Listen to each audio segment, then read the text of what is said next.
There's a big difference between skilled nursing care, assisted living, memory care, or home-based services. Know which one works best for you or a loved one. Independent living is for folks that have an active lifestyle, that are generally very healthy, and really want to live in a congregate setting so that they can live an easy lifestyle. Assisted living is really helpful for folks that need a little bit of help with what we call the activities of daily living. Do they need help with getting up, getting dressed, maybe with meal preparation, maybe with bathing? Those are the types of folks or services that really benefit in an assisted living environment. Those two levels of care are also different than someone who needs skilled nursing. So the skilled nursing level of care is for those folks that generally need 24-hour a day, 7-day a week supervision of a nurse. Doesn't mean that the nurse is going to be with them that whole time, but they will have the oversight of typically a registered nurse caring for their services. Different levels of care also open or close doors to financial resources.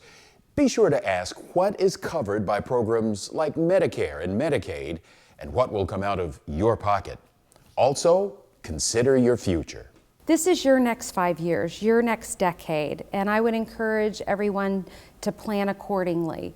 Do your research now. Think of it like when your children went away to college. Retirement is no different. You have to plan to get everything out of it that you want.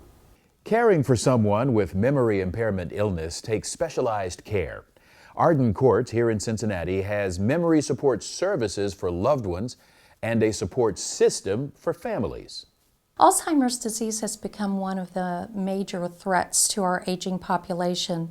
In fact, more than 5.4 million people today suffer from Alzheimer's disease, and they're anticipating that by the year 2050 that will triple. When a family gets a diagnosis of dementia, it's probably one of the scariest things and times that they'll ever have to face. One of the things that we can help families do is to be better prepared and educated. We not only provide care to our residents, but we provide support to our families as well. They become part of our family. Finding a memory care community that is dedicated to meeting your loved one's unique needs in a safe and comfortable environment is a must.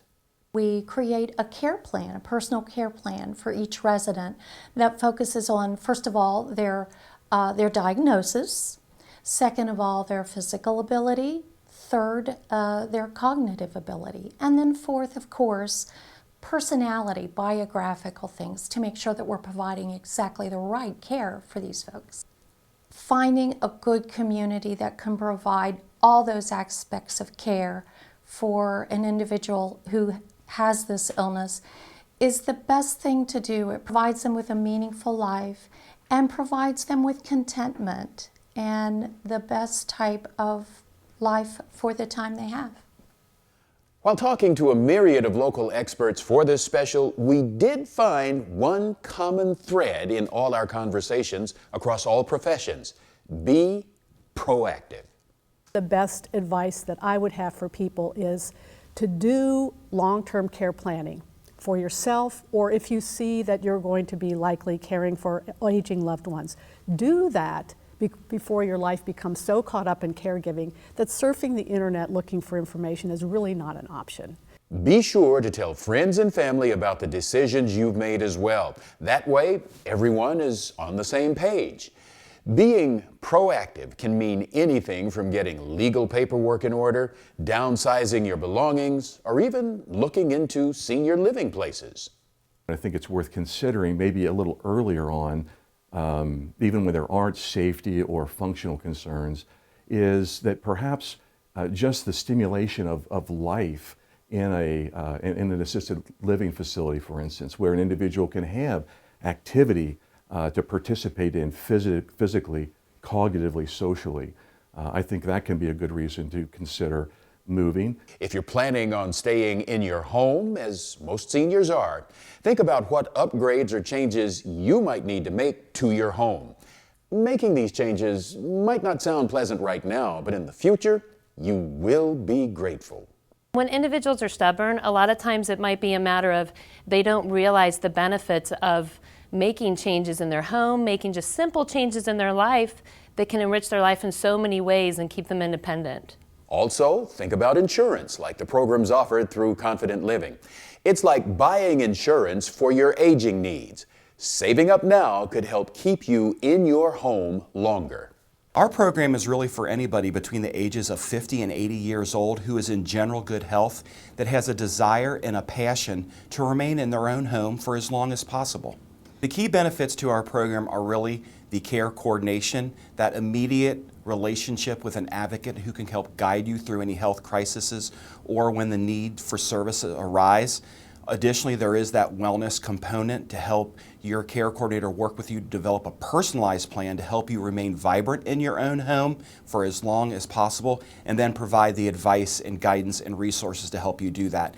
And then that final piece is the financial piece, and that is the availability to have your care paid for so you're not raiding your own personal finances and having those being preserved and protected. Hiring an elder care attorney can help with any legal issues that might come up and protect your assets.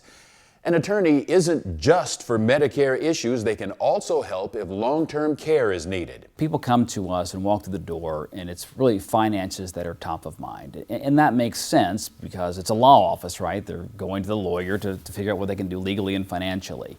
But really, when you start to peel back the layers of that onion, the thing that's keeping them up late at night are the care issues. Talking to your doctor about any health concerns can also give you a leg up on what's to come.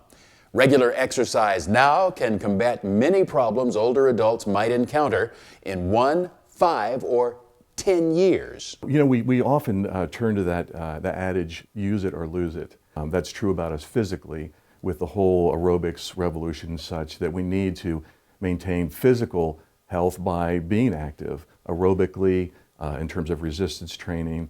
What we're finding is that the brain also responds this way, that we have evidence that being physically active actually can help to prevent brain shrinkage. Doctors say the more proactive a person is, the more prepared they will be when the time comes to make tough decisions.